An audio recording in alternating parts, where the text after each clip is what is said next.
Hi everyone, my name is Kate Burry. I'm a PhD student at the Kirby Institute, University of New South Wales. This presentation is on my analysis of 63 cases of women in the South Pacific who have been criminally charged for concealing or being involved in their infant's death from 1961 until 2019. This presentation explores the social determinants of women's health from the lens of reproductive justice, with infanticide as an extreme outcome of prolonged sexual and reproductive injustice. So just a bit of an overview of what I'll be covering, and just to note that the ideas presented in this publication, in this presentation, will be published later in the year in a chapter of the same title in the book Reproductive Health and Justice Counter Perspectives. So given that it's hard to know the true occurrence of infanticide and concealment of birth due to incomplete data, I was particularly interested in what these court cases could tell us about the social determinants of these crimes, as well as how these laws are enforced in practice in the Pacific. So I had these questions in mind. What can the enforcement of these laws in the Pacific reveal about these women's lives and other contextual factors that underpin their involvement in their infant's death? How are the women, and how is gender and maternity more broadly constructed in the arguments put forward in these court cases? So just briefly, reproductive justice describes the intersectional analysis of racism, sexism, poverty, and other pertinent structural forces that influence people's abilities to make free choices about their sexual and reproductive health and rights. These rights include the right not to have children under chosen conditions, and to parent children one already has under safe and healthy conditions. So infanticide has long been practiced in societies throughout the world, and early European accounts of the Pacific Islands suggest it was once widespread and socially sanctioned in certain contexts.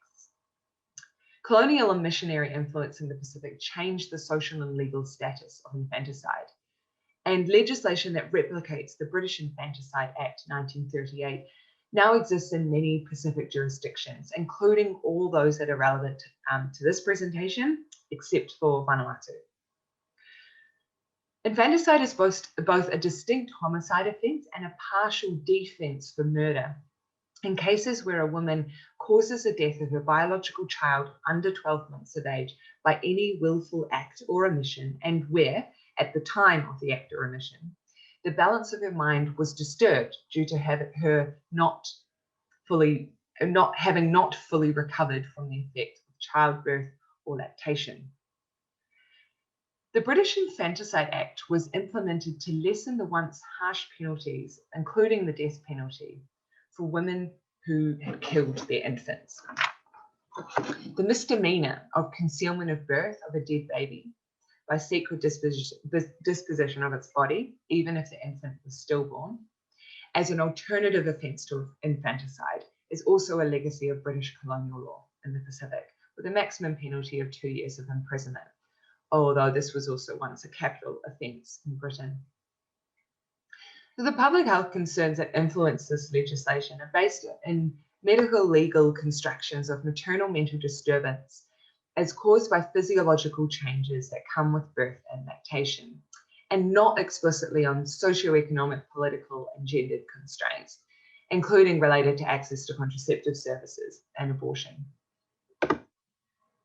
So as described in more detail in the accompanying methods brief, I undertook a qualitative analysis of these 63 court cases to understand the contextual factors that underpin these women's crimes. I also analysed the discourse of judges related to gender and motherhood to understand how the law of infanticide is enforced in the Pacific. And these documents were sourced from the Pacific Islands Legal Information Institute under the keywords infanticide and concealment of birth, and these are publicly available. So an important legacy of the colonial infanticide legislation lies in psychiatric assessments of women as disturbed by the process of giving birth. And in other jurisdictions that have similar legislation, such as Britain and New Zealand, for example, This has largely resulted in lenient sentencing for women convicted of infanticide. Namely, they would be sentenced to probation plus counselling. By contrast, many of the women represented in these cases from the Pacific served at least some time in prison pre or post sentencing, and including quite a proportion of women who received life sentences, life imprisonment sentences. So even some women who ended up receiving community-based sentences spent time in prison before pre-trial. And for some of these women, that the length of time they spent in custody was up to from a few months up to about a year. Also, by contrast, only 15% of the women received counselling orders as conditions of their sentencing. These cases in the Pacific provide evidence of profound socioeconomic inequity and sexual and reproductive injustice. So, in summary, all of the women who were tried for killing their infants, and this usually was immediately after birth, all of them gave birth alone, isolated, and this produced sometimes unclear circumstances surrounding the infant's death as well. All of them received no antenatal care.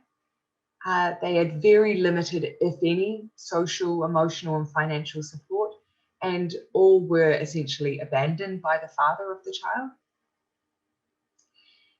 The women were also fearful of the social outcomes of their pregnancies, including fear based on threats of physical violence or further abandonment and sort of socio and economic isolation. A few women were also threatened with violence should they fail to kill their infants. So they killed their infants under threat of violence, to put it another way. Most of the women were also single parents with very precarious living arrangements, and some also had other dependents, such as older relatives whom they were responsible for. Many had also experienced abuse, and sometimes from multiple people throughout their life. For example, usually male family members, as well as partners, spouses, and there were several cases of sexual abuse, including incest. While the infanticide law requires a link, at least temporarily, between the offence, the defendant's reproductive functions, namely birth and lactation, and their mental disturbance, these cases revealed a much more nuanced picture of the power inequities and how they can constrain women's choices.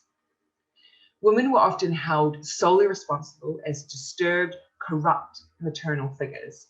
However, these constructions fail to recognise that pregnancy, childbirth, child rearing occur within a specific network of social relations and institutions. Instead, only the mother's behaviour, social presentation, and ability and acceptability is under scrutiny. In presenting women as either disturbed or murderous, this depoliticizes and decontextualizes women's responses to the injustice they face, including experiences of prolonged abuse, ostracism, disenfranchisement, and crucially, does nothing to address these factors.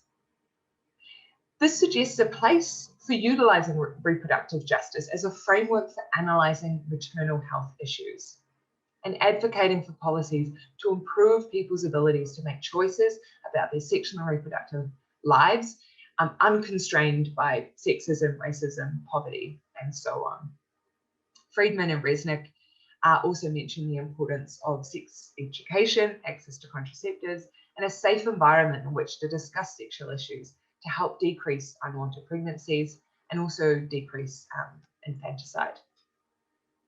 Ultimately, the assumptions and obligations attached to motherhood ought to be recognised as contested and constrained and not essentialised, as should the socio-political context in which women and others are trying to parent and make decisions about their sexual and reproductive lives. So finally, some questions for consideration for the workshop. Does the role of psychiatry in infanticide law narrowly pathologise what appears to be an extreme outcome of socioeconomic and gendered oppression? Or does it provide a window through which these contexts might be considered by courts? Where does the legislation criminalising infanticide fit into the long history of scrutinising and problematising Pacific women's maternal behaviour? And does it preclude proactive efforts to implement, to improve Pacific women's sexual and reproductive health and rights? I didn't discuss this history, but I can do further in the workshop. And finally, where could the reproductive justice framework fit into our broader understanding and measurement of maternal health?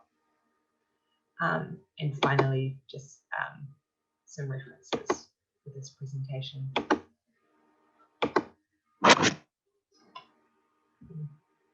Thank you very much for listening.